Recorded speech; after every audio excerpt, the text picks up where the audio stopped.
মায়ার নবীর এত গুণ ছিল, এত ভালো আমাদের মায়ার নবী। সকাল হওয়ার পরে ইহুদি তাকিয়ে দেখে মায়ার নবী রাগান্বিত না হয়ে চোখের পানি ছেড়ে কাঁদে। আল্লাহ নবী এই বিছানার চাদরগুলি এবং বালিশগুলি পানি দিয়ে ধৌত করে চোখের পানি ছেড়ে দিয়ে বলে, আল্লাহ, আমার বাড়িতে একজন মেহমান রাতের বেলায় এসেছে। মেহমানের যেভাবে কদর করা দরকার, মেহমানকে যেভাবে আপ্যায়ন করা দরকার, মেহমানের যেভাবে খোঁজ খবর নেওয়া দরকার, আমি আল্লাহ নিতে পারি নাই।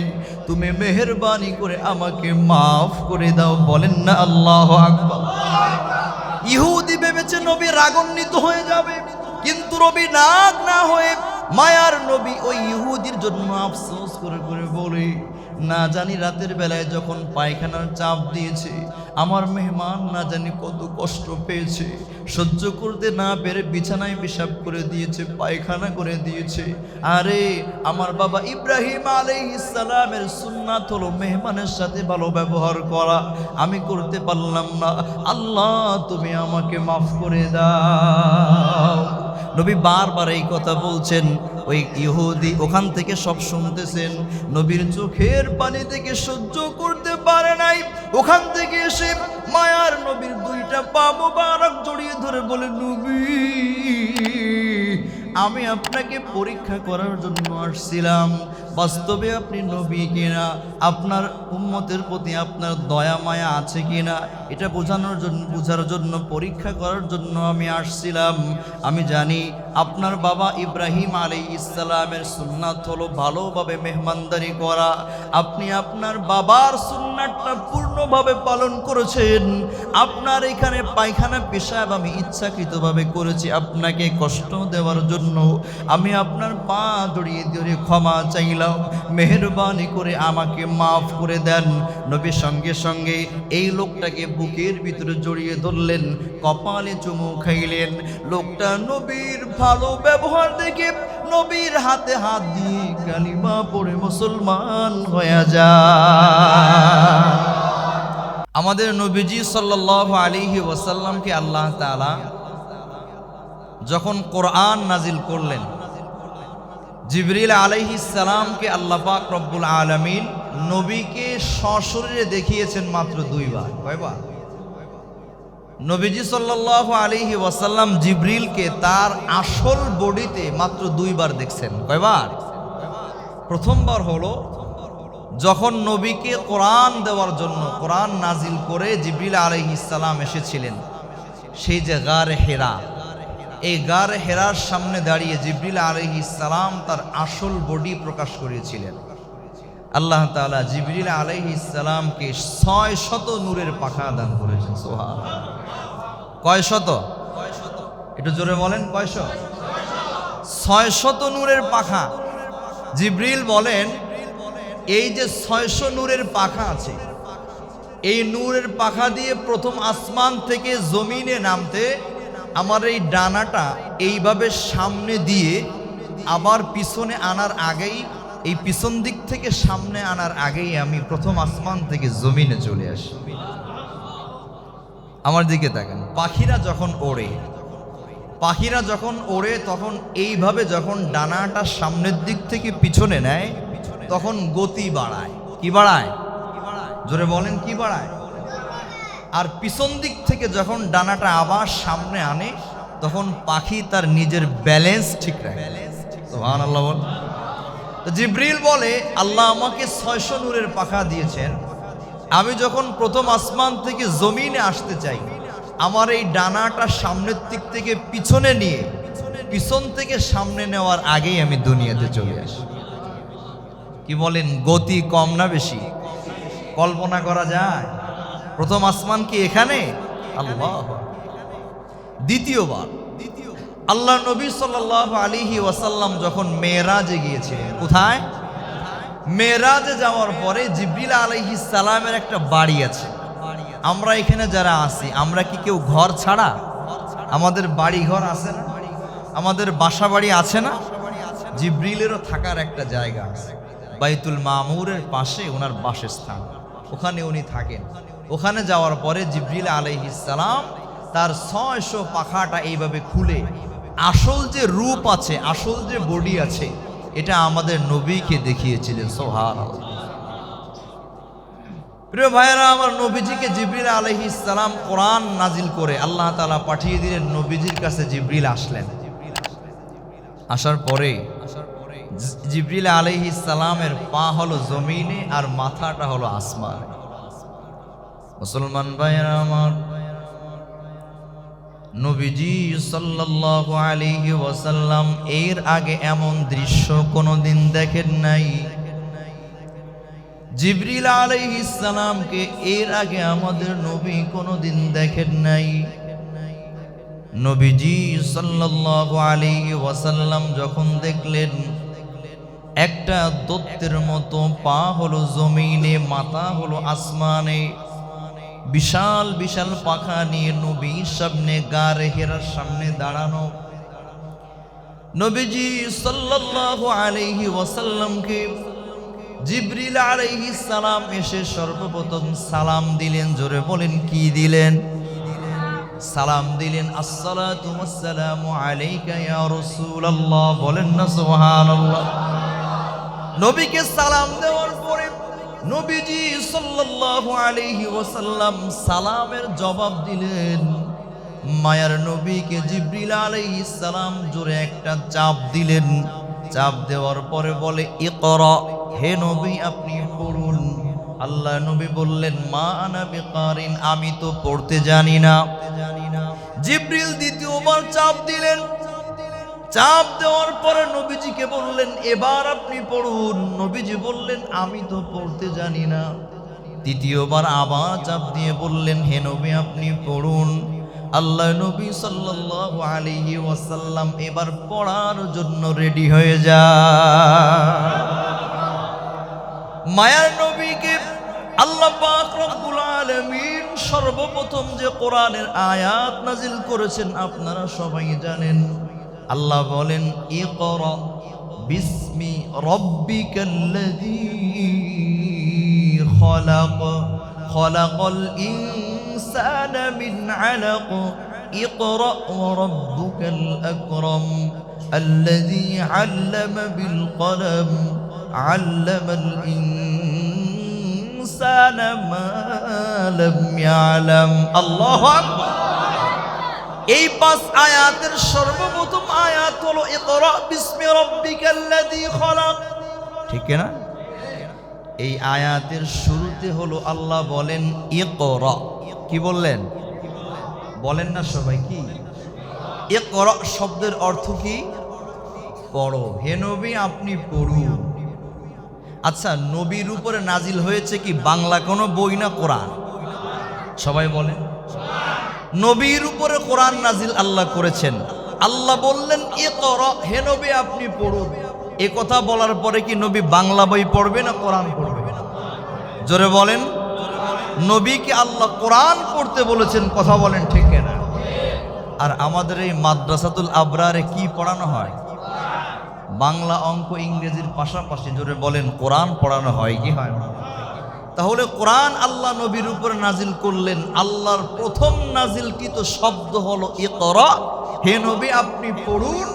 এই পড়ার দ্বারা কোরআন পড়তে আল্লাহ বলেছেন, সেই কোরআনই মাদ্রাসাতুল আবরারে পড়া হয়, কথা ঠিক না?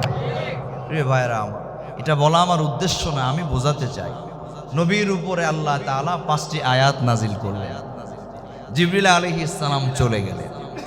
চলে যাওয়ার পরে এমন অবস্থা নবীজির সাথে আগে কোনো দিন হয় নাই। হঠাৎ করে যদি কারো সাথে এমন হয়, যেমন আমি গতকালকে এমআরআই করতে গেছিলাম, আমার এই বাঁ পায়ে ব্যথার কারণে ডাক্তার বলেছে এমআরআই করাতে হবে। এখানে যারা আছেন কেউ কি কোনোদিন এমআরআই করাইছেন? মাশাআল্লাহ, তাইলে তো 2-1 জানেন।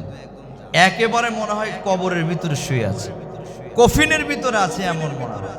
রুমের ভিতরে কেউ নাই, মনে হচ্ছে যে কবরে রাখলে তো এভাবেই রাখে। তো প্রিয় ভাইয়েরা আমার, ওখানে যাওয়ার পরে আল্লাহ পাক রব্বুল আলামিনের কাছে অনেক দোয়া করেছি, আপনাদের কাছেও দোয়া চাই আল্লাহ তাআলা যেন আমাদের সবাইকে পূর্ণ সুস্থতা দান করে। নবীজি সাল্লাল্লাহু আলাইহি ওয়াসাল্লাম তো এর আগে এমন সম্মুখীন হয় নাই, যার কারণে জিবরিলের এত বিশাল পাখা, এত বড় বডি, এত দত্ত দানবের মতো চেহারা দেখে নবীজি ভয় পেয়ে গেলেন। কিতাবে এসেছে আল্লাহ নবী ওখান থেকে একটা দৌড় দিয়ে আম্মাজান খাদিজার বাড়িতে চলে যায়। বলেন না সুবহানাল্লাহ।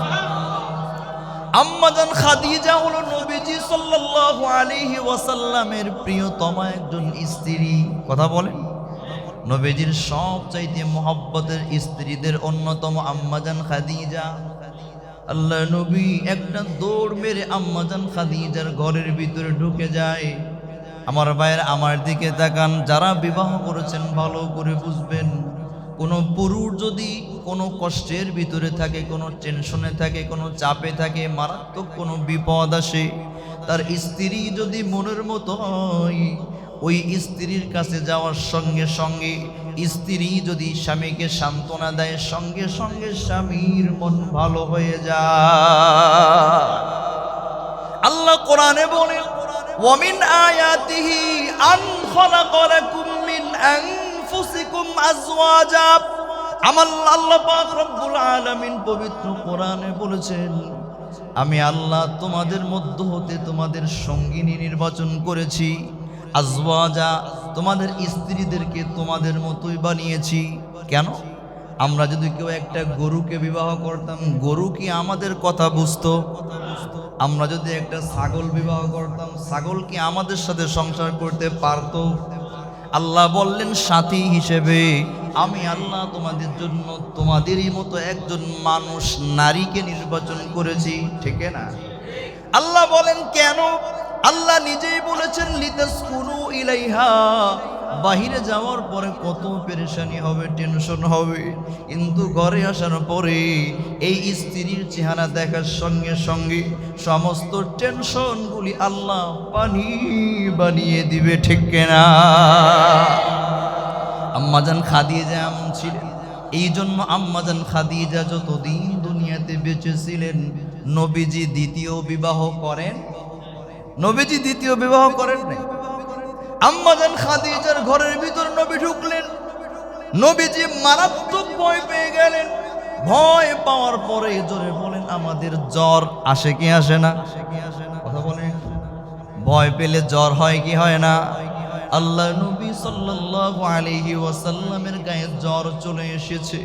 এই জন্য আম্মাজানকে ডেকে বলে, জাম্মিলুনি জাম্মিলুনি জাম্মিলুনি, ও খাদিজা, আমার গায়ে জ্বর এসেছে, আমি কাঁপতেছি, থরথর করে কাঁপতেছি, দয়া করে আমাকে কম্বল দিয়ে ঢেকে দাও। আমার দিকে তাকান, আল্লাহ নবীকে আম্মাজান খাদিজা কম্বল দিয়ে ঢেকে দিলেন। নবীজি সাল্লাল্লাহু আলাইহি ওয়াসাল্লাম কম্বলটা মুড়ি দিয়ে সব জায়গায় ঢাকা, শুধুমাত্র চোখটা বের করা। হঠাৎ সেই সময় মায়ার নবী আম্মাজান খাদিজার চেহারার দিকে তাকিয়ে দেখে, আম্মাজান খাদিজার চেহারায় মুস্কি মুস্কি হাসি। বলেন তো, এমন সময় রাগ হয় না একটু? আমি টেনশনে বাঁচি না, তুমি আমার দিকে তাকায় হাসো, কষ্ট হয় না? এমন খারাপ লাগে। কি রে, আমি তো জ্বরে বাঁচি না, জ্বরে আমার শরীরে কাঁপ উঠে গেছে, আর তুমি আমার দিকে তাকিয়ে হাসো। আমরা যেমন বলি, নবীও তেমন বললেন, খাদিজা, আমি এত টেনশনে পড়ে গেলাম, এত কষ্ট পাচ্ছি, জ্বর চলে এসেছে, তুমি আমার দিকে তাকিয়ে মুস্কি হাসো, কারণ কি? বলেন না আল্লাহু আকবার। তখন আম্মাজান খাদিজা নবীকে সান্ত্বনা দিয়ে বলে, খেয়াল করতে হবে, আম্মাজান খাদিজা নবীকে আল্লাহর কসম দিয়ে সান্ত্বনা দিয়ে বলে, ওয়াল্লাহি লা ইউখজিকাল্লাহু আবাদা, ওয়াল্লাহি, আল্লাহর কসম করে বলি, লা ইউখজিকাল্লাহু আবাদা, আল্লাহ তাআলা কোনোদিন আপনাকে অপমানিত করবেন না। কত কনফিডেন্স, কত জোর নিয়ে স্বামীকে সান্ত্বনা দিয়ে বলে, আপনাকে আল্লাহ কখনো অপমানিত, লজ্জিত করতে পারে না। নবীজি বললেন, কেন? তোমার কাছে প্রমাণ কি, দলিল কি? আল্লাহ আমাকে কেন লজ্জিত অপমানিত কেন করবেন না, তুমি কেন বললে? প্রশ্ন হয় না? তখন আম্মাজান 5টি কথা বলেছিল। কয়টি কথা? এই 5টি কথা বলি আলোচনা শেষের দিকে চলে যাব। কয় কথা? 1 নাম্বার, হে নবী, আপনাকে আল্লাহ অপমানিত করবেন না, লজ্জিত করবেন না। 1 নাম্বার কারণ হলো ইন্নাকা লা তাসিলুর রহিমা। হে নবী, আপনি আত্মীয়দের সাথে ভালো সম্পর্ক করেন। জোরে বলেন সুবহানাল্লাহ। আত্মীয়দের সাথে আপনার সম্পর্ক খুবই ভালো। আমার দিকে তাকান। আল্লাহ নবী সাল্লাল্লাহু আলাইহি ওয়াসাল্লাম যখন মক্কার জমিনে জন্ম নেয়, তখন মক্কার মানুষ কি বর্তমান মানুষদের মতো ছিল? এত অন্যায় অপকর্ম পাপাচারে তারা লিপ্ত ছিল। আমার ভাইয়েরা, তাদেরকে বলা হতো আইয়ামে জাহিলিয়াতের যুগের মানুষ। ওই জামানার মানুষ এত বেশি পাপ করেছে যে ইতিপূর্বে এবং কিয়ামত পর্যন্ত মনে হয় এত বেশি পাপ অন্য কেউ করবে না। ঠিক না? এই জন্য মুফাসসিরগণ বলেন, যে রোগটা যত বড়, এই রোগের ডাক্তারও তত। কথা বলেন। রোগটা যদি ছোট হয় তাহলে তো ফার্মেসিতে গেলে গ্যাস হচ্ছে, পেটের ভিতরে গ্যাস। আপনি ফার্মেসিতে গিয়ে বললেন, ভাই গ্যাসে খুব চাপ দিচ্ছে, একটা ওষুধ দেন তো। উনি আপনাকে ওষুধ দিয়ে দিলেন। তাহলে রোগ ছোট, ট্রিটমেন্ট বা ডাক্তারও ছোট। কিন্তু আপনার আমার আল্লাহ না করুক কারো যদি ব্রেন টিউমার হয়, তাহলে ফার্মেসিতে গেলে কি এই ওষুধ দিলে ঠিক হয়ে যাবে? আর কথা বলেন। রোগ যেহেতু বড়, তাহলে ডাক্তারও বড় হতে হবে। ঠিক না? তো আমাদের নবীজিও যেমন সবচাইতে রুহানি ডাক্তার, অন্তরের সবচাইতে বড় ডাক্তার ছিলেন। এই জন্য সবচাইতে বড় রোগী আরব দেশের মানুষ যারা, তাদের কাছেই নবীকে আল্লাহ পাঠিয়েছেন। ঠিক না? আমার ভাইয়েরা, নবীজি সাল্লাল্লাহু আলাইহি ওয়াসাল্লাম সেই আরবে জন্ম নেওয়ার পরেও, যেখানে আপন ভাইয়ের পরিচয় দিত না, যেখানে কন্যা সন্তান জন্ম নিলে যেখানে কন্যা সন্তান জন্ম নিলে জীবন্ত দাফন করা হতো, এই দাফন করার জায়গা এখনো কাবা ঘরের পাশে আছে। মক্কায় গেলে এখনো দেখা যায় জীবন্ত কন্যা সন্তানকে দাফন করা হতো। নাউজুবিল্লাহ বলেন। এমন সময় আল্লাহ নবী আত্মীয়দের সাথে ভালো সম্পর্ক করতেন। আল্লাহু আকবার। আম্মাজান ফাতিমা গিয়েছেন হযরতে আলীর ঘরে। স্বামী স্ত্রী মাঝে মাঝে ঝগড়া লাগে না? কথা বলেন, লাগে না? তো আম্মাজান আল্লাহ নবীর মেয়ে ফাতেমা এবং আলীর সাথে একটু সামান্য ঝগড়াঝাটি হয়েছে। আম্মা ফাতেমা রাদিয়াল্লাহু আনহা চলে আসলেন নবীর বাড়ি। তো আমাদের মেয়ে, আমাদের যদি সম্পদও থাকে, ক্ষমতাও থাকে, আমাদের মেয়েরা যদি শ্বশুর বাড়ির থেকে ঝগড়াঝাটি করে আমাদের কাছে আসে, ক্ষমতা থাকলে বা আমাদের টাকা পয়সা বেশি থাকলে, আমরা তখন মেয়েকে সান্ত্বনা দিয়ে বলি, কোনো চিন্তা নাই, জামাই তোমারে মারছে, তোমার শ্বশুর বাড়ির লোকরা তোমারে বেশি কথা বলছে, আমরা দেখে নিব। বলি না এমন? নবীজি এমন কোনোদিন করতেন না। নবীজি যদি হযরতে আলীকে বলতেন আমার জন্য জীবন দিতে হবে, আলী জীবন দিতে রাজি ছিল কি ছিল না? তারপরও হযরতে আলীকে নবী কিছু বলে নাই। দোষ স্বাভাবিকভাবে হযরত আলীর বেশি থাকা সত্ত্বেও আম্মাজান ফাতেমাকে নিয়ে, হযরত ফাতেমা রাদিয়াল্লাহু আনহাকে নিয়ে আল্লাহ নবী হযরতে আলীর বাড়িতে গিয়ে আলীর সাথে মিলিয়ে দিলেন। সুবহানাল্লাহ। নবীজির এমন কোন আত্মীয় নাই যারা কাফের ছিলেন, মুশরিক ছিলেন, কোনোদিন ঈমান আনে নাই। একজনও কাফের বলতে পারবে না যে মুহাম্মদ নবী হওয়ার আগে বা পরে আমরা যারা আত্মীয় আছি আমাদের সাথে খারাপ ব্যবহার করেছে। বলেন না সুবহানাল্লাহ। তাহলে নবীজির 1 নম্বর গুণ ছিল নবী আত্মীয়দের সাথে ভালো ব্যবহার করতেন। সুবহানাল্লাহ বলেন। 2 নম্বর ওয়া তাহমিলুল কাল্লা। মনে রাখবেন, আম্মাজান খাদিজা বলে আপনার 2 নম্বর গুণ হলো যারা নিজেরা বোঝা বহন করতে পারে না আপনি তাদের বোঝা বহন করেন। বলেন না সুবহানাল্লাহ। আপনারা গল্প শুনেছেন, এক বুড়িমা তার ঘরের ভিতরে যা কিছু আছে সব গুছিয়ে মাথার ভিতরে একটা পুটলি নিয়ে নবীর এলাকার থেকে যখন বের হয়ে যায়, কিছু দূর যাওয়ার পরে দেখে আল্লাহ নবী সাল্লাল্লাহু আলাইহি ওয়াসাল্লামের সাথে এই বুড়িমার দেখা। নবীজি জিজ্ঞাসা করেন, ও বুড়িমা আপনি কোথায় যান? বুড়িমা বলে আমার বয়স বেশি হয়ে গেছে, কিন্তু আমি শুনেছি মক্কার জমির একজন লোক আছে, তার নাম হলো মুহাম্মদ। এই মুহাম্মদ এমন একজন জাদুকর, এমন একটা লোক, এর কথা নাকি জাদুর মতো প্রভাব করে। এর কথা শুনলে নাকি কোন সন্তানের থেকে আলাদা হয়ে যেতে হয়। এর কথা শুনলে নাকি মা বাবার ধর্ম, বাপদাদার ধর্ম বাদ দিতে হয়।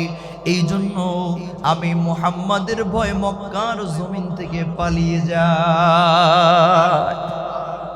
নবীজির ভয় মক্কার জমিন থেকে বুড়িমা একটা বিশাল টুপলি মাথায় নিয়ে, একটা অনেক মাল সামানা একসঙ্গে পেঁচিয়ে মাথায় নিয়ে যখন রওনা করেছে, বিশাল বড় বোঝা হওয়ার কারণে এই বুড়িমা সামনের দিকে হাঁটতে পারে না। মায়ের নবী পরিচয় দেন নাই। বুড়িমাকে বলে, আপনি অবশ্যই মুহাম্মাদের ভয়ে মক্কা থেকে বের হয়ে যাচ্ছেন, আপনার মাথায় তো বড় একটা বোঝা, আপনি মেহেরবানি করে বোঝাটা আমার মাথার উপরে দিয়ে দেন। বুড়িমা তখন কিছু করার নাই, হাঁটতেই পারে না, সামনে আগাবে কেমনে। তার এই ভারী বোঝাটা মায়ার নবীর মাথার উপরে দিয়ে দিলেন। নবীজি জিজ্ঞাসা করলেন, বুড়িমা আপনি কোথায় যাবেন? বলে, আমি অমুক জায়গায় আমার মেয়ের বাড়িতে যাব। নবীজি সেই দূরে নিয়ে গেলেন, মেয়ের বাড়িতে গেলেন। নবীজি তার বোঝাটা মাথার উপর থেকে নিচে নামানোর পরে নবীজি যখন বিদায় নিয়ে ফিরে আসি, তখন বুড়িমা জিজ্ঞাসা করে, ও ভাই, তোমাকে তো আমি চিনি না, তুমি কে, তোমার পরিচয় কি, আমার এই বোঝা তুমি কেন বহন করলে? নবী সাল্লাল্লাহু আলাইহি ওয়াসাল্লাম তখন মুস্কি হেসে জবাব দেয়, ও বুড়িমা, ভালো করে শুনে নেন, আপনি যে মুহাম্মাদের ভয়ে মক্কার জমিন থেকে পালিয়ে এত দূর পর্যন্ত চলে এসেছেন, আমি হলো সেই মুহাম্মদ। আমার ভাইরা, কিতাবে এসেছে, বুড়িমার চোখ থেকে পানি পড়ে যায়, কান্না করা শুরু করে দিয়েছে। চোখের পানি ছেড়ে দিয়ে বলে, মুহাম্মদ, তোমার চরিত্র যদি এত সুন্দর হয়, তুমি যদি এত বলে ভালো মনের মানুষ হও, যে বোঝা বহন না করলে তোমার কোনো ক্ষতি হতো না, সেই বোঝাটা এত কষ্ট করে তুমি আমাকে এত দূর বহন করে দিয়ে গেলে, তুমি আর যাই হোক না কেন মিথ্যা নবী হতে পারো না। বুড়িমা বলে, হাতটা দাও না, হাতটা দাও। আল্লাহ নবী সাল্লাল্লাহু আলাইহি ওয়াসাল্লামের কাছে কালিমা পড়ে মুসলমান হয়ে যায়। বলেন না সুবহানাল্লাহ। তাহলে নবীজির 2 নম্বর গুণ হলো ওয়াতাহমিলুল কাল্লা। যারা বোঝা বহন করতে পারতো না, কুল কায়নাতের আমার ভাইয়েরা সরদার, আল্লাহর পরে যার অবস্থান, ঠিক না? আমাদের নবীজির মর্যাদা আল্লাহর পরে। কথা বলেন, কুল কায়নাতের সরদার আমাদের নবী শুধুমাত্র মানুষের নবী নন, ঠিক না বলেন? আমাদের নবী জিনদেরও নবী, আমাদের নবী আসমানের ফেরেশতাদের নবী, আমাদের নবী এই পৃথিবীরও নবী। আল্লাহ যেমন রব্বুল আলামিন, আমাদের নবীও রাহমাতুল লিল। কথা বলেন, আমাদের আল্লাহ হলেন রব্বুল। আমরা সূরা ফাতিহা শুরুতে কি বলি? আলহামদুলিল্লাহি রব্বিল আলামিন। সমস্ত প্রশংসা আল্লাহর, যিনি গোটা বিশ্ব জগতের রব। কথা ঠিক না? তাহলে আল্লাহ হলো গোটা বিশ্বের রব, আর আমাদের নবী হলেন রাহমাতুল লিল আলামিন। আমাদের নবী হলেন গোটা পৃথিবীর জন্য নয়, গোটা বিশ্বের জন্য রহমত। এই নবী সাধারণ কেউ না, এমন একজন দামি নবী, দামি মানুষ। এই বুড়িমা বলে, তুমি আমার বোঝাটা নিজের মাথায় বহন করেছো, এই জন্য তুমি সত্য নবী, এই ব্যাপারে আর কোনো সন্দেহ। এই জন্য আম্মা জান বলে, ও মুহাম্মদ, আমার কলিজার টুকরা স্বামী, আপনার 2 নম্বর গুণাগুণ হলো ওয়াতাহমিলুল কাল্লা। যাদের বোঝা বহন করতে যারা অক্ষম, তাদের বোঝাটা আপনি নিজের মাথায় বহন করেন, ঠিক না? কষ্ট হচ্ছে নাকি? আর 5 মিনিট, 5-10 মিনিট চলবে। আমার ভাইয়ের আম্মা জান বলে, 3 নম্বর ওয়াতাকরিদ দাইফা। আপনার 3 নম্বর গুণাগুণ হলো ওয়াতাকরিদ দাইফা, আপনি মেহমানদের সাথে খুব ভালো ব্যবহার করেন। বলেন না সুবহানাল্লাহ। নবীজির ব্যবহার মেহমানদের সাথে কেমন ছিল? আপনারা গল্প শুনেছেন, এক ইহুদি নবীর বাড়িতে আসছে মেহমান হয়ে। ইহুদির মনের ভিতরে ষড়যন্ত্র, ইহুদির মনের ভিতরে চক্রান্ত, যে মায়ার নবীকে একটু কষ্ট দিতে হবে, নবীকে ব্যথা দেওয়া, কষ্ট দেওয়া ইহুদির উদ্দেশ্য। আল্লাহ নবীর সামনে এসে বলে, ও মুহাম্মদ, আমি এক রাতের জন্য তোমার বাড়ির মেহমান হতে চাই। নবী বললেন, ওয়েলকাম। মেহমানদারি করা এটা আমাদের বাবা মুসলিম জাতির পিতা ইব্রাহিম নবীর সুন্নাত। সুবহানাল্লাহ বলে। আমাদের মুসলিম জাতির পিতা কে? কথা বলেন। আপনারা আবার প্যাচ লাগায়েন না। মুসলিম জাতির পিতা একজন, আবারও একজন বলে বাঙালি জাতির পিতা। এটা কিন্তু আবার আলাদা। বাংলাদেশে শুধু মুসলিম আছে না, গোটা বিশ্বে মুসলমান আছে।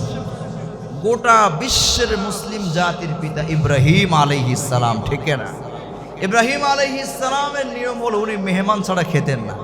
নবীজি এই ইহুদিকে বললেন, ঠিক আছে, তুমি আমার বাড়ির মেহমান হতে চাও, আসো, দ্রুত আসো, এই বসে পড়ো। আমার দিকে তাকান। নবীজি সাল্লাল্লাহু আলাইহি ওয়াসাল্লাম ইহুদিকে রাতের বেলায় সুন্দরভাবে খাওয়াইলেন। খাওয়া দাওয়া শেষ হয়ে গেল, নবীজি সুন্দরভাবে বিছানা করে দিলেন ঘুমানোর জন্য। কিন্তু ইহুদিদের মনের অবস্থা কখনো ভালো থাকে না, কারণ আল্লাহ পাক রব্বুল আলামিন পবিত্র কোরআনে বলেছেন, খেয়াল করে শুনবেন। আল্লাহ বলেন, লাতাজিদান্না আশাদ্দান নাসি আদাওয়াতাল লিল্লাযিনা আমানুল ইয়াহুদা ওয়াল্লাযিনা আশরাকু। মুসলমানদের জন্য সবচাইতে বড় দুশমন হলো ইহুদিরা। কারা? আমাদের সবচেয়ে বড় দুশমন কারা? নবীকে অনেকবার মারার জন্য চেষ্টা করেছে, অনেকবার নবীকে মারার জন্য চেষ্টা করেছে, কিন্তু পারে। নবীকে কি মারা সম্ভব? আমার ভাইয়েরা, ইহুদির মনের অবস্থা ভালো না। ইহুদের মনে হলো আল্লাহ নবীকে একটু কষ্ট দেওয়া। সুন্দর বিছানায় যখন ইহুদিকে নবী ঘুম পড়িয়ে দিলেন, রাতের গভীরে এই ইহুদি পায়খানা পেশাব করে নবীজির ঘরটা, বিছানাটা নোংরা করে, সকাল হওয়ার আগে আগে এই লোকটা নবীর বাড়ির থেকে একটা দূরে গিয়ে পাথরের পিছনে পালিয়ে পালিয়ে দেখে মুহাম্মদ কি করে। নাউজুবিল্লাহ বলে। এখানে পালিয়ে আছে, মুহাম্মদ কি করে? আমি তো তার ঘরটা, তার বিছানাটা পায়খানা পেশাব করে নোংরা বানিয়ে দিয়েছি। মুহাম্মদ হয়তো রাগান্বিত হয়ে যাবে, কি করে দেখার জন্য ইহুদি বসে আছে পাথরের পিছনে। সকাল হয়ে যাওয়ার পরে মায়ার নবীর এত গুণ ছিল, এত ভালো আমাদের মায়ার নবী। সকাল হওয়ার পরে ইহুদি তাকিয়ে দেখে মায়ার নবী রাগান্বিত না হয়ে চোখের পানি ছেড়ে কাঁদে। আল্লাহ নবী এই বিছানার চাদরগুলি এবং বালিশগুলি পানি দিয়ে ধৌত করে চোখের পানি ছেড়ে দিয়ে বলে, আল্লাহ, আমার বাড়িতে একজন মেহমান রাতের বেলায় এসেছে। মেহমানের যেভাবে কদর করা দরকার, মেহমানকে যেভাবে আপ্যায়ন করা দরকার, মেহমানের যেভাবে খোঁজ খবর নেওয়া দরকার, আমি আল্লাহ নিতে পারি নাই। তুমি মেহেরবানি করে আমাকে মাফ করে দাও। বলেন না আল্লাহু আকবার। ইহুদি ভেবেছে নবী রাগান্বিত হয়ে যাবে, কিন্তু নবী রাগ না হয়ে মায়ার নবী ওই ইহুদির জন্য আফসোস করে করে বলে, না জানি রাতের বেলায় যখন পায়খানার চাপ দিয়েছে, আমার মেহমান না জানি কত কষ্ট পেয়েছে, সহ্য করতে না পেরে বিছানায় পেশাব করে দিয়েছে, পায়খানা করে দিয়েছে। আরে আমার বাবা ইব্রাহিম আলাইহিস সালামের সুন্নাত হলো মেহমানের সাথে ভালো ব্যবহার করা, আমি করতে পারলাম না। আল্লাহ, তুমি আমাকে মাফ করে দাও। নবী বারবার এই কথা বলছেন। ওই ইহুদি ওখান থেকে সব শুনতেছেন, নবীর চোখের পানি থেকে সহ্য করতে পারে নাই। ওখান থেকে এসে মায়ার নবীর দুইটা পা মোবারক জড়িয়ে ধরে বলে, নবী, আমি আপনাকে পরীক্ষা করার জন্য আসছিলাম। বাস্তবে আপনি নবী কিনা, আপনার উম্মতের প্রতি আপনার দয়া মায়া আছে কিনা, এটা বোঝার জন্য পরীক্ষা করার জন্য আমি আসছিলাম। আমি জানি আপনার বাবা ইব্রাহিম আলাইহিস সালামের সুন্নাত হলো ভালোভাবে মেহমানদারি করা। আপনি আপনার বাবার সুন্নাতটা পূর্ণভাবে পালন করেছেন। আপনার এখানে পায়খানা পেশাব আমি ইচ্ছাকৃতভাবে করেছি আপনাকে কষ্ট দেওয়ার জন্য। আমি আপনার পা জড়িয়ে ধরে ক্ষমা চাইলাম, মেহেরবানি করে আমাকে মাফ করে দেন। নবী সঙ্গে সঙ্গে এই লোকটাকে বুকের ভিতরে জড়িয়ে ধরলেন, কপালে চুমু খাইলেন। লোকটা নবীর ভালো ব্যবহার দেখে নবীর হাতে হাত দিয়ে কালিমা পড়ে মুসলমান হয়ে যায়। তাহলে আম্মাজান খাদিজা নবীর 3টা গুণ বর্ণনা করলেন। কয়টা বললাম? 1 নাম্বার লা তাসিলুর রাহিমা, আত্মীয়দের সাথে সম্পর্ক ভালো। কারণ আমাদের একটু টাকা পয়সা হয়ে গেলে আমাদের গরিব আত্মীয় স্বজনদেরকে আর পরিচয় দিতে ইচ্ছাই করে, ঠিক কিনা বলেন? একটু টাকা হলে, বাড়ি গাড়ির মালিক হলে, আত্মীয় স্বজন যারা একটু গরিব আছে আমরা তাদের পরিচয় দেই না। আল্লাহর কসম করে বলি, সম্পদ আল্লাহ পাক রব্বুল আলামিন দান করেছেন। এই সম্পদ সকালবেলায় কোটিপতি, সন্ধ্যার সময় গরিব হতে সময় লাগবে না, ঠিক কিনা? 2 নাম্বার হলো ওয়াতাহমিলুল কাল্লা, যারা বোঝা বহন করতে পারে না আপনি তাদের বোঝা বহন করে দেন। 3 নাম্বার ওয়াতাকরিদ দাইফা, মেহমানদারি আপনি খুব ভালোভাবে করেন। 4 নাম্বার ওয়াতাকসিবুল মাদুমা, যারা কামাই করতে পারে না, রোজগার করতে পারে না, বয়স বেশি হয়ে গেছে অথবা অসহায় নিরুপায়, কোনো উপার্জন করতে পারে না, আম্মাজান খাদিজা বলেন আপনি নিজে কামাই করে তাদেরকে খাওয়ান। সুবহানাল্লাহ। 5 নাম্বার ওয়াতুইনু আলা নওয়াইবিল হক, হে নবী আপনার উপরে যার যে হক আছে, আপনার কাছে যে যা পাবে আপনি প্রত্যেকের হক সঠিকভাবে আদায় করে দেন। আল্লাহু আকবার বলেন। কিভাবে আদায় করে? বাচ্চারা তোমরা মাত্র 5টা মিনিট আমাকে দাও, আমি বুঝতেছি তোমাদের ক্ষুধা লাগছে। মাত্র 5টা মিনিটে আমি শেষ করে দেবো, একটু খেয়াল করে সহ্য করে বসো। আল্লাহ নবীর 5 নম্বর গুণ হলো আম্মাজান বলেন ওয়াতুইনু আলা নওয়াইবিল হক। খুব মজার কথা, খেয়াল করেন। হে নবী আপনার কাছে যে যা পাবে আপনি সঠিকভাবে আদায় করেন, হক নষ্ট করেন? বলেন তো আমরা হক নষ্ট করি কি করি না? নবীজি কখনো নষ্ট করতেন না। আপনারা মজার কথা আপনারা হয়তো আগেও শুনেছেন, আমাদের নবীজিকে যে কাফেররা মারার জন্য নবীর বাড়ি চতুর্দিকে ঘেরাও করে রেখেছে, ওই সময় যারা নবীকে মারতে আসছে তাদের টাকা পয়সা গহনা গাটি ধন সম্পদ নবীর কাছে আমানত রাখা ছিল। কথা কি বুঝছেন? একটু খেয়াল করে শোনেন। কেমনে? নবীজিকে মারার জন্য দারুন নদবরবিদের মিটিং হলো যে আজকে রাতের ভিতরে মুহাম্মদকে দুনিয়ার থেকে বিদায় দিয়ে দিতে হবে। নাউজুবিল্লাহ, নাউজুবিল্লাহ বলবেন না? নবীকে মারার জন্য তারা প্ল্যান করে নবীর বাড়ির চতুর্দিকে ঘিরে রেখেছে। মায়ের নবী হযরতে আলীকে ডাকলেন, ডেকে বললেন আলী, মক্কার জমিনে যে সমস্ত মানুষগুলি আমাকে মারার জন্য আসছে এদের অনেক ধন সম্পদ, টাকা পয়সা, গহনা অলংকার আমার কাছে এখনো গচ্ছিত আছে, আমানত আছে। তোমার কাছে আমি দিয়ে গেলাম, মক্কায় যার যে আমানত আছে পরিপূর্ণভাবে আমানতের খেয়ানত না করে আগামীকাল সকালবেলায় তাদের কাছে পৌঁছে দিবা। আল্লাহ নবী ঘর থেকে বের হলেন, দেখলেন চতুর্দিকে কাফেররা তরবারি নিয়ে দাঁড়ানো, নবীকে মারবেন। নবী হযরতে আলীকে তার বিছানায় শোয়া দিলেন। এক মুষ্টি মাটি, আমার ভাইয়েরা, বালু বা এক মুষ্টি মাটি নবীজি জমিন থেকে নিলেন। আল্লাহ পাক রব্বুল আলামিনের ইশারায় নবীজি সূরা ইয়াসিন তেলাওয়াত করলেন। আল্লাহর হুকুমে এই বালু বা মাটিটা সামনে যারা ঘিরে দাঁড়ানো, নবী এইভাবে মুষ্টি ফিকে মারলেন, সামনে সবার দিকে বালু ছড়িয়ে দিলেন। আল্লাহ পাক রব্বুল আলামিন নবী এবং তাদের মাঝখানে একটা পর্দা দিয়ে নবীকে ঢেকে দেয়। এটা আল্লাহ কোরআনে বলেছেন, ফাআগশাইনাহুম ওয়াজআলনা মিন বাইনি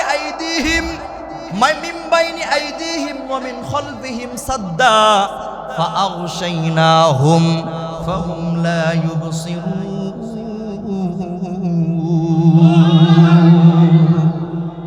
আল্লাহ বলেন আপনি মুষ্টির ভিতরে বালু নিয়ে মেরেছেন, আমি আল্লাহ তাদের প্রত্যেকের চোখের ভিতরে বালু দিয়ে দিয়েছি। আল্লাহু আকবার।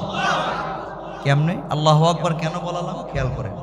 এক মুষ্টি মাটি বা বালু আমাদের হাতে নিলে এটা তো বেশি হবে না, বেশি হবে? এক মুষ্টির ভিতরে কতটুকু বালু ধরে? এখন আমি এখানে ঘুমিয়ে আছি, আপনারা এই মনে করেন এই বিল্ডিং এর চতুর্দিকে আমাকে মারার জন্য ঘিরে আছেন, আমি আপনাদের দিকে এক মুষ্টি বালু মারলাম, তো এটা কি সবার চোখে যাওয়া সম্ভব? কথা বলেন, সবার চোখে যাবে? সম্ভবই না। গেলে সর্বোচ্চ 2-3 জনের চোখে যাবে, ঠিক না? কিন্তু আল্লাহ তাআলা মারতে বলেছেন, আল্লাহ বলেন যাওয়ার কথা 1-2 জনের চোখে, কিন্তু আমি প্রত্যেকের চোখের ভিতরে বালু ঢুকিয়ে দিলাম। এবং তারা এইভাবে চোখ ডলে, কি রে চোখে কি গেল? চোখের ভিতরে বালু গেলে বলেন ভালো লাগে? জোরে বলেন ভালো লাগে? পানি না দিতে পারলে বা বালুটা না বের হলে মারাত্মক যন্ত্রণা শুরু হয়ে যায়। এরা চোখ ডলতেছে, আল্লাহর নবী কখন বের হয়ে গেছে এরা টের পায় না। আল্লাহু আকবার। তাহলে আমি বুঝাতে চাই, নবীজিকে মারার জন্য আসছে যারা, গোল হয়ে যারা ঘিরে আছে, এদের অনেকের টাকা পয়সা নবীর কাছে তখন আমানত রাখা ছিল। কারণ তারা এটা ভালো করে জানতো মুহাম্মদ হয়তো আমাদের বাপ দাদার ধর্ম বিশ্বাস করে না, নতুন ধর্ম ইসলাম প্রচার করে, কিন্তু মক্কার জমিনে মুহাম্মাদের মতো ভালো মানুষ দ্বিতীয় আর কেউ নাই। বলেন না সুবহান। এজন্য আম্মাজান খাদিজা বলেন, আমার কলিজার টুকরা স্বামী, আপনার 5 নাম্বার গুনাহগুণ হলো অতুইনু আলা নাওয়াইবিল হক। যাদের হক আছে আপনি হক নষ্ট করেন না, হক পরিপূর্ণভাবে আদায় করেন। বলেন না সুবহানাল্লাহ। প্রিয় ভাইয়েরা আমার দিকে তাকান। আমার মূলত আজকে বয়ান করার ইচ্ছা ছিল আর একটা হাদিস আছে, ইগতানিম খামসান ক্বাবলা খামসিন, 5 জিনিস শেষ হয়ে যাওয়ার আগে 5 জিনিসের মূল্য দাও। আমি নিয়াত করে আসছি এটা বলবো। তো আমার ভাই আমার পাশে বসা আছেন, আমাদের মসজিদের ইমাম সাহেব বসা আছেন, আমাদের মাদ্রাসার নাজিমে তালিমাত শিক্ষা সচিব, আমার অনেক সহকর্মীরা আছে, মাওলানা সানাউল্লাহ ভাই সহ এখানে আমার অনেক ভাইয়েরা আছেন, অভিভাবকদের অনেকের সাথে আমার পরিচয় আছে, অনেকের সাথে নাই। তো এনাদেরকে দেখার পরে আমার আলোচনার ধরনটাই চেঞ্জ হয়ে গেছে। আমি এই ওয়াজ কেন করলাম খেয়াল করেন। নবীজিকে আম্মাজান বললেন যে আপনার ভিতরে 5টা গুণ আছে। কয়টা গুণ? আপনি আত্মীয়দের সাথে সম্পর্ক ভালো রাখেন, অতাহমিলুল কাল্লা, যারা বোঝা বহন করতে পারে না তাদের বোঝা বহন করে দেন। 3 নাম্বার মেহমানদারি খুব ভালোভাবে করেন। 4 নাম্বার যারা কামাই করতে পারে না নিজের পকেটের টাকা তাদেরকে আপনি দেন। 5 নাম্বার আপনি হক নষ্ট করেন না। আল্লাহর কসম করে বলি, আল্লাহর কসম করে বলি, আমার ভাইয়ের ভিতরে আল্লাহ তাআলা এই নবীর এই 5টা গুণ বিদ্যমান রেখেছেন। আলহামদুলিল্লাহ। আমি আল্লাহর কাছে শুকরিয়া আদায় করছি। নবীজির এই 5টা গুণ যে অন্তরে বা যার বডির ভিতরে আল্লাহ দিবে। আম্মাজান খাদিজা যেহেতু বলেছেন ওয়াল্লাহি লা ইউখজিকাল্লাহু আবাদা, হে নবী আপনাকে আল্লাহ কখনো ঠকাবেন না, ইনশাআল্লাহ এই গুণগুলি আমার ভাইয়ের ভিতরে আছে, আল্লাহ আমার ভাইকেও কোনোদিন ঠকাবে না ইনশাআল্লাহ। আপনারা এই মাদ্রাসার সন্তান দিয়েছেন, এই ভাই হলো প্রতিষ্ঠাতা পরিচালক। আমি মাঝে মাঝে আসি, মাঝে মাঝে আসতে পারি না, আমি অসুস্থ, আবার আমার বিভিন্ন প্রোগ্রামের কারণে অনেক ব্যস্ততার কারণে আমি সময় কম দেই। আপনারা আমাদের পাশের মসজিদের ইমাম সাহেব অনেক যোগ্য মানুষ, সর্বদিক দিয়ে যোগ্য, আলহামদুলিল্লাহ। আহমদুল্লাহ সাহেব, ওনার সাথে পরামর্শ করবেন। উনি আসার পরে শিক্ষার ধরনটাই চেঞ্জ হয়ে গেছে। কারি সাহেবরা, হাফেজ সাহেবরা, অন্যান্য যারা আছেন এরাও ভালো মেহনত করেছেন। আমার ম্যাডাম যারা আছেন তারাও খুব ভালো পড়ান, আলহামদুলিল্লাহ। এজন্য আপনাদের কাছে আমার দাবি হলো সন্তান দিবেন। সন্তান বড় হয়ে গেলে সন্তানের সন্তান দিবেন। তারা যদি দিতে না পারেন, আত্মীয় স্বজন বা প্রতিবেশী যারা আছে তাদের সন্তানদেরকে দিয়ে আমাদের এই প্রতিষ্ঠানে আপনার সহযোগিতা করবেন তো ইনশাআল্লাহ। আমার ভাইয়েরা, আম্মাজান খাদিজা যখন আল্লাহর নবীকে এই 5টি কথা বলেছে, মজার কথা শোনেন, এটা কিন্তু লা নুসাদ্দিকু ওয়া লা নুকাজ্জিবু পর্যায়ের রিওয়ায়াত, হুজুররা বুঝবে, আপনারা খালি শোনেন। আম্মাজান যখন এই 5টি কথা নবীকে বলল, নবীজির জ্বর সঙ্গে সঙ্গে ভালো হয়ে গেছে। যে নবী একটু আগে কাঁপছিলেন, কম্বল চেপে ধরে নবীকে থামানো যাচ্ছিল না, আম্মাজান যখন এই 5টি কথা বলেছেন, নবীজি সাল্লাল্লাহু আলাইহি ওয়াসাল্লামের জ্বর সঙ্গে সঙ্গে কমে যায়। নবীজি ঘেমে গেলেন, এইভাবে চাদর সরিয়ে দিলেন। সরানোর পরে দেখবেন মানুষ যখন বেশি খুশি হয়ে যায় তখন কি দোয়া করবে তালাশ করে পায় না, ঠিক কিনা বলেন? ঠিক কিনা বলেন? আমাদের মোহতারাম আবুল সাহেব, আবুল হোসেন ভাই, আপনি আমাদের কাছে চলে আসলে ভালো হয়, সামনে চলে আসেন মেহেরবানি করে। আমরা এখনই দোয়া করব এবং ফলাফল ঘোষণা করা হবে, পুরস্কার দেওয়া হবে। আমরা একটু জায়গা করে দিই ভাইকে, চলে আসি। আপনাদের কি কষ্ট হচ্ছে? আমাদের অনেক মা বোনেরা এসেছে, আমি শুনেছি পুরুষ অভিভাবকের চাইতে আমাদের মহিলা অভিভাবক তারা মেহমান বেশি আসছেন। আসেন ভাই, মাশাআল্লাহ। ভাইকে আমরা স্বাগত জানাই। আল্লাহ তাআলা ভাইয়ের সব কিছুতে বরকত দান করেন, আমিন। ওয়ালাইকুম আসসালাম। ভালো আছেন? বসেন। তো মহিলা অভিভাবকরা আসছেন। প্রিয় ভাইয়েরা আমার, আমি মহিলাদের জন্য কোনো নসিহত করব না, আমি ছোট মানুষ, কি নসিহত করব? মাত্র একটা হাদিস বলে আমি শেষের দিকে যাব, খেয়াল করেন। নবীজি বলেন, এই বসে পড়ো।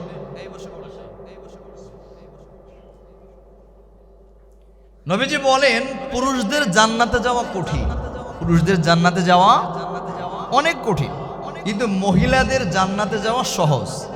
কিন্তু জাহান্নামে মহিলাদের সংখ্যা বেশি হবে, নাউজুবিল্লাহ বলে। মায়া লাগে না ভাই? আমার মেয়ে, আমার মা, আমার বোন, আমার স্ত্রী, এরা জাহান্নামে বেশি যাবে, এটা কি খুব ভালো কথা? খারাপ লাগে না ভাই? এই জন্য প্রত্যেকটা মা বোনকে বলবেন তোমরা কিন্তু জাহান্নামে বেশি যাবে। নবীজি মেরাজে যাওয়ার পরে দেখেছেন জাহান্নামে যারা যাবে তাদের সংখ্যা নারী বেশি, নাউজুবিল্লাহি। নবী বলেন আবার তাদের জান্নাতে যাওয়া সহজ। কেন? মাত্র 4টি কাজ করতে হবে। কয় কাজ? সবাই বলেন কয় কাজ? ইযা সাল্লাত খামসাহা, 5 ওয়াক্ত নামাজ সময় মতো আদায় করতে হবে। নবীজি তো কলবের ডাক্তার ছিলেন, নবীজি জানতেন মহিলাদের রোগটা কি। আমাদের মা বোনদের নিয়ম হলো নামাজের সময় নামাজ না পড়ে কাজ করতে করতে করতে করতে যখন ওয়াক্ত একেবারেই শেষ, আর একটা ওয়াক্ত নতুন করে চলে আসে, তখন কোন রকম উযু করে আল্লাহু আকবার। এটা আমাদের মা বোনরা সাংসারিক কাজে ব্যস্ত থাকার কারণে অনেক সময় করে থাকেন। নবীজি এটা জানেন, এই জন্য নবী বলেন ইদা সাল্লাত খামসাহা, 5 ওয়াক্ত নামাজ সময় মতো আদায় করতে হবে। কোন মতো? সময় মতো। 2 নাম্বার ওয়াসামাত শাহরাহা, রমজানে রোজা রাখতে হবে। অনেক মা বোনরা আছেন রোজা অন্য সময় রাখে কিন্তু রমজানের রোজা ঠিক মতো রাখে না। 3 নাম্বার ওয়াতাআত বালাহা, হ্যাঁ, যদি বিবাহ হয়ে যায় তাহলে স্বামীর খেদমত করা। স্বামীর খেদমতের কোনো বিকল্প নাই। স্বামী যদি অবাধ্য হয় আল্লাহর কাছে দোয়া করা।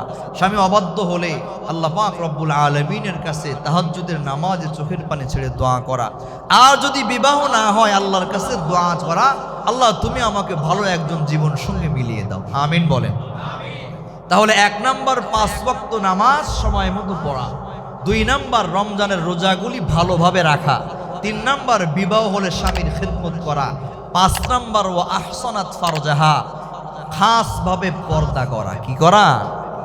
বাকি 3টা করলেও আমরা এ ব্যাপারে মারাত্মক উদাসী। আমরা পর্দা করি বাহিরে গেলে, ঘরের ভিতরে কোনো পর্দা নাই, আশেপাশে কোনো পর্দা নাই। কিন্তু ভাইয়েরা ঘরের ভিতরে যেমন পর্দা, পর্দা বাহিরে গেলেও করতে হবে। এই জন্য খাসভাবে শরীয়ত মোতাবেক পর্দা করা।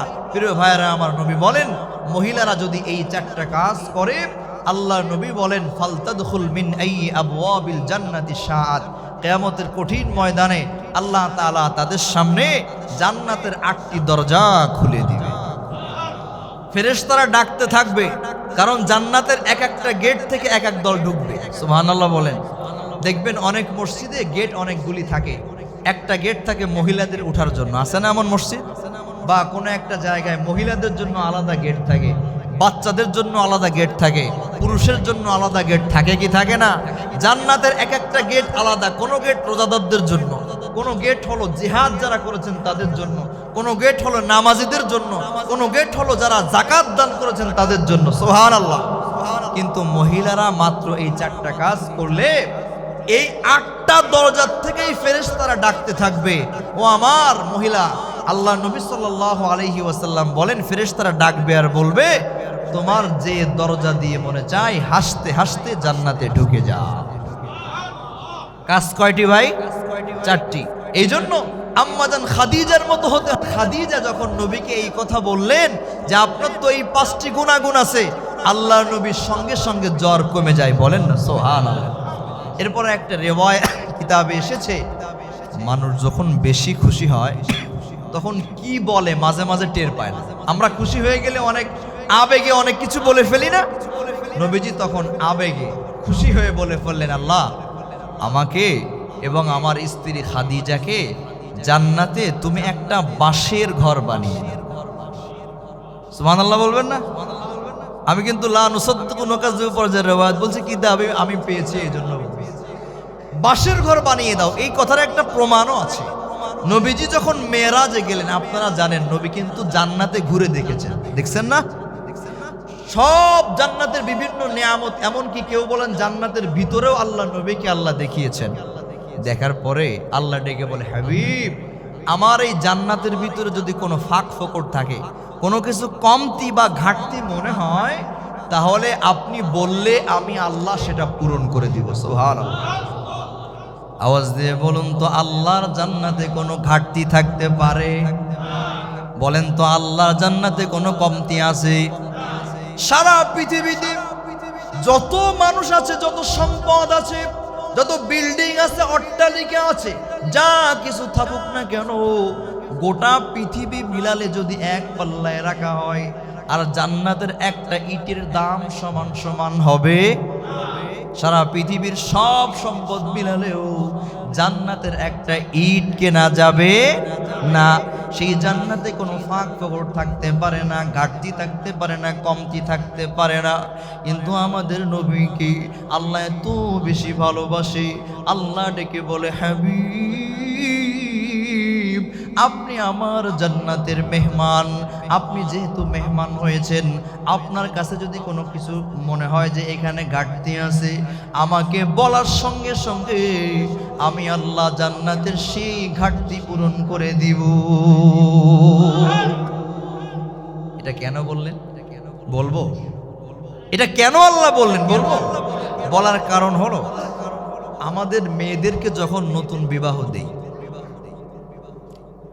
বিবাহ দেওয়ার পরে শ্বশুর বাড়ির লোকজনরা বা মেয়ের বাড়ির লোকজনরা আসে, অথবা ছেলের বাড়ির থেকে মেয়ের বাড়িতে কিছুদিন পরে আবার দাওয়াতে যায় কি যায় না? যারা মুরব্বীরা আছেন একটু কথা বলেন, যায় কি যায় না? ছেলের বাবা বিআই সাহেবের তো একটু আলাদা দাপট থাকে, ভাব বেশি থাকে, যেহেতু ছেলের বাবা। ছেলের বাবা যখন বিআই বাড়িতে দাওয়াত খেতে যায়, বিএন সাহেব তখন 5 প্রকারের মাছ রান্না করে না? 5 প্রকারের পিঠা, 5 প্রকারের গোশত, এই ইত্যাদি ইত্যাদি যত রকম। নতুন বিআই বাপ মানে আমার জামাইয়ের বাবা, একে খুশি রাখতে পারলে তো আমার মেয়ে ওই বাড়ি ভালো থাকবে, ঠিক না? এই জন্য একেবারে খাওয়াইতে খাওয়াইতে গলা পর্যন্ত। আর বিআই সাহেব খাইতে পারে না, তারপরে জোর করে খাওয়া, আর একটু খা বলে না? আমার ভাইয়েরা, এত খাওয়ানোর পরেও, এত কিছু রান্না করা, এত বাজার ঘাট করার পরেও, এত আদর আপ্যায়ন করার পরেও বিআই সাহেব যখন চলে যায়, তখন বিএন সাহেব দরজার পিছন থেকে, পর্দার পিছন থেকে বলে, বিআই সাহেব আপনি আমার বাড়িতে আসছেন, আপনার জন্য আমি কিছুই করতে পারলাম না। কথা বলেন, বলে না? আপনাকে যেভাবে আপ্যায়ন করার দরকার ছিল, যেভাবে খাওয়ানোর দরকার ছিল, আপনার জন্য তেমন কোনো মেহমানদারি করতে পারলাম না, আল্লাহর ওয়াস্তে মাফ করে দিন, আবার বেড়াতে আসবেন। বলে কি বলে না?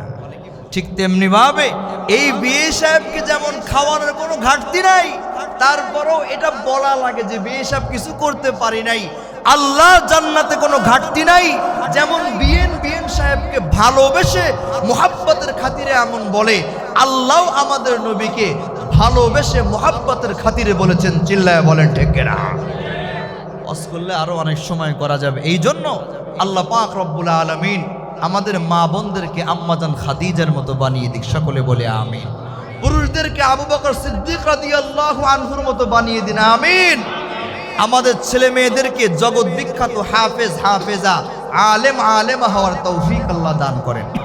মাদ্রাসাতুল আবরারকে আল্লাহ কবুল করেন। এই মাদ্রাসার প্রতিষ্ঠাতা পরিচালক আমার ভাইরা মাওলানা মাহমুদ রশিদ ভাইকে আল্লাহ কবুল করেন, আমিন। নাজেমে তালিমাত শিক্ষা সচিব মুফতি আহমদুল্লাহ সাহেবকে আল্লাহ কবুল করেন। ছাত্র শিক্ষক যারা আছেন, স্টাফ যারা আছেন, আল্লাহ তাআলা সবাইকে কবুল করেন। আপনারা যারা এসেছেন, আল্লাহ তাআলা আপনাদেরকেও কবুল করেন। আল্লাহ তাআলা আমাদের সকলের গুনাহগুলিকে মাফ করে দিক।